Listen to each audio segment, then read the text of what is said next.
নমস্কার, public news next চ্যানেলে আপনাদের জানাই স্বাগতম। সংবাদ পড়ছি আমি পল্লবী। পূর্ব ধলাইয়ের মোহনখাল রামমানিকপুর জিপির ধলাখাল থেকে হাতিখাল মেডনারতাল ও খাসিয়াপুঞ্জি যাওয়ার রাস্তা আজ নির্মাণ না হওয়ায় গ্রামগুলোর জনগণে অশেষ যন্ত্রণা ভোগ করে চলেছেন।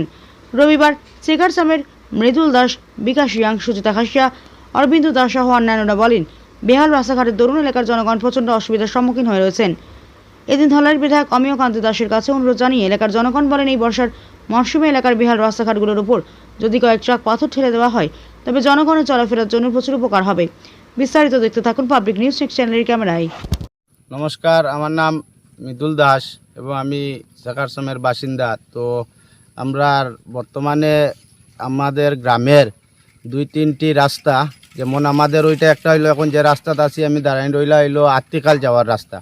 ওই রাস্তা হয়ে আত্তিকাল যাইতে হইলে মোটামুটি 2 কিলোমিটার আরও গাড়ি যায় না, এবং স্কুলি ছাত্র এবং ডেলিভারি, ওই সেদিন আমি একটা ডেলিভারি লইয়া গেছি, মানে অত কষ্ট হয়েছে। তার কারণে নিজে মানে ওটাই নিজেই একটা গাড়ি চালাই, অটো ড্রাইভার। তার কারণে ওই গ্রামের বাসিন্দা হিসাবে আমি এমএলএ কাকুর কাছে ওটাই জানাইতে চাই, আমরা অমিয় কাকুর কাছে, মানে আমাদের গ্রামের 2-3টা রাস্তা আছে, ওইগুলা রাস্তাত বারিশার সিজন হওয়ার পরে ছাত্র, স্কুলি, বাচ্চা কাচ্চা যেগুলো আছে যাওয়া আসা খুব অসুবিধা হয়। তার কারণে ওইগুলা রাস্তাতে যদি বর্তমানে তো কাজ হওয়ার সম্ভব নয় বারিশার সিজন, তার কারণে যদি 20-25 গাড়ি করিয়া যদি ওইগুলা পাথর একটু ডালিয়া দেন তাহলে আসা যাওয়ার লগে মানুষের সুবিধা হবে। ওইটা হইলো আত্তিকালের রাস্তা। ওই রাস্তায় হইয়া তুমি একদম হেঁটে হেঁটে মিজোরাম যাওয়া যায়। সোনাই নদী আছে এবং নালা 2-3টা আছে, একদম হেঁটে হেঁটে মিজোরাম যাওয়া যায় ওই রাস্তা দিয়া।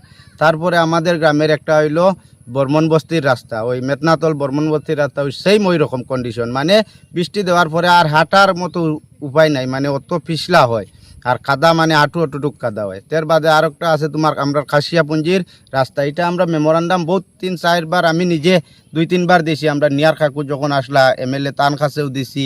তার বাদে পরিমল কাকুর বাসা তো গিয়া ওই আত্মিকালের রাস্তা লগে 2 বার আমি গাড়ি লইয়া তারার লগে গেছি, গিয়া কিছু কার্যকারী হইছে না। তার কারণে আমাদের মানে আমার গ্রামের বা আমার কাকু আমার ছোটোবেলার তো তানে চিনি হিসাবে তার কাছে ওটাই অনুরোধ করি যে মানে আমরা ওই রাস্তাগুলাত কয়েক গাড়ি যদি সব রাস্তায় যদি মোটামুটি 150-200 গাড়ির মতো পাথর ফালাইলে মানে আমরা 3টা রাস্তা এক জ্যোতির মানুষ হাঁটার যাইব।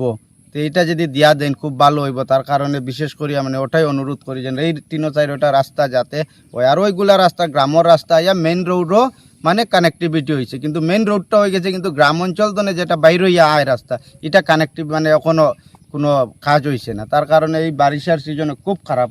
তার কারণে ওই রাস্তাটা যাতে সুন্দরভাবে করিয়া বানাইয়া দেওয়ার জন্য প্রচেষ্টা করার জন্য অনুরোধ করি তার কাছে বিশেষ করিয়া।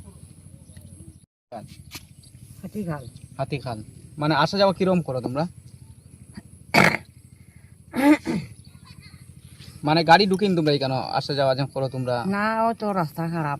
রাস্তা খারাপ না হাঁটা গাড়ি মানে গাড়ি ঢুকে না, আসা যাওয়া খুব অসুবিধা হয় না?